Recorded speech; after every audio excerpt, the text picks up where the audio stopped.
adopting the Mill Pine National Register Historic Neighborhood Master Plan. This is a plan that was prepared by a consultant, Columbia Planning and Design. A contract was executed in October of 2008, and we actually held our first meeting in January of 2009. The first group that reviewed this and started working on this was the Citizen Advisory Committee that was made up of several people, including residents of the area, business owners, representatives from other commission, as well as a representative from Rose Elementary School. Several of those people are here this evening, and I really appreciate them being here, and will be able to provide and help expand on my presentation and explain what went on through the process. Knut was your representative throughout the process and did keep you up to date and advised you as we worked on through this. Besides the Citizen Advisory Committee, there were also two public forums. There was one at the very beginning of the process where the consultant solicited information from the community as a whole, and then with that and working with the CAC, developed the master plan document itself and presented that document at the second public forum in December of last year, and then refined the document. And since the refining of that document, it has gone through some additional review, including the city's Historic Resource Review Commission spent 3 meetings going over the plan, and then a 4th meeting actually taking action on it. It also went before the city's Economic Development Commission as well as the Public Works Commission. The document itself is broken into 3 distinct sections, and I'm not going to go through them in great detail, but just to give you a brief overview. The first part of it is a master plan document, and it starts out with visions, with a vision that was developed by the Citizen Advisory Committee and goals and objectives that would address that vision. And with those goals and objectives in mind, the rest of the plan was prepared.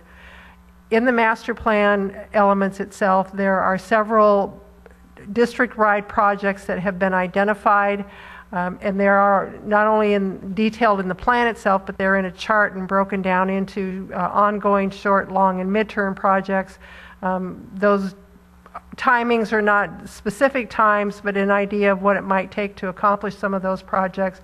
Most of those are infrastructure projects. A number of them deal with traffic calming within the Mill Pine district itself, specifically talking about street trees that should be added within the district, some identification signs that will help announce the district as a unique resource within the city, some attention to the parkways, some attentions to just the streetscapes themselves.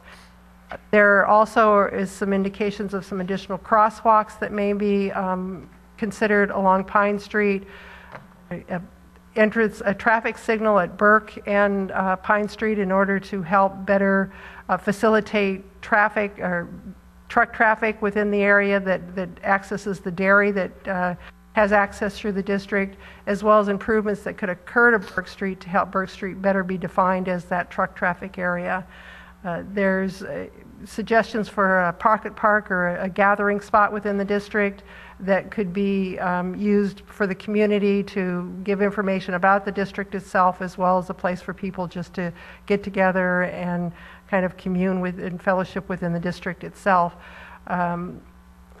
Many of these projects will take additional study and additional assessment, especially some of the traffic calming situations on Pine Street.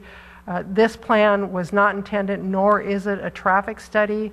It is a historic district preservation plan, and so the items that are in here are suggestions. As you may have gone through the staff report, you'll notice that the Historic Resource Review Commission has recommended some changes in the timing of a few of those projects. For instance, it was suggested that the crosswalks that have been identified occur through the long-term process. The Historic Resource Review Commission has urged that at least one of those crosswalks be moved up into the short-term category, and that one crosswalk be one that would better facilitate and provide for access to Rose Elementary School itself, with the focus being that some type of crossing at Pine and Burke occur, perhaps not with a signal at this point in time, but with some texturing or some other type of attention that would help identify that as a crosswalk within the area. Another item that was discussed through the master plan concept was some of the alley situations within the district. This is a unique neighborhood that has alleys. They are a tremendous resource. Not many neighborhoods today have alleys. They not only can help provide vehicle access for the lots within the district, but they sometimes have created a problem for the district in that a lot of people use them as cutoffs or bypasses.